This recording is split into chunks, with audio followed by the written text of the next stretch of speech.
Le goulet n'était pas très large entre la multitude d'îlots rocheux et le phare trapu, contre lesquels les vagues longues et lourdes venaient se briser. J'en avais un peu assez que chacun y aille de ses conseils, de ses avis.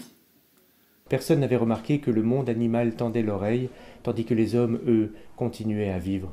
Pour autant que je m'en souvienne, l'indifférence des gens cette année-là, envers moi, envers mes camarades de combat ou leurs propres existences, était remarquable.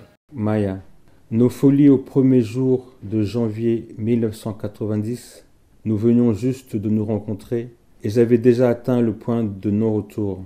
En passant devant un magasin de musique, j'entends une chanson populaire des années 70. Immobile, je tends l'oreille. En l'écoutant, je me souviens de la berceuse de ma grand-mère, Azami.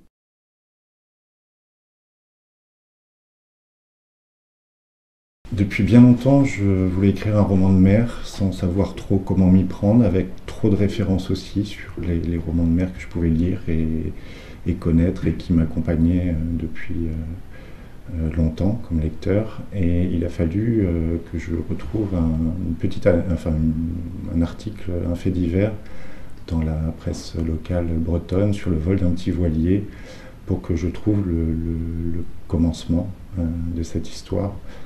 Et que je reconstruise dans Nord-Nord-Ouest le cheminement des personnes qui avaient pu voler ce voilier, a priori sans savoir naviguer, au terme d'une fuite que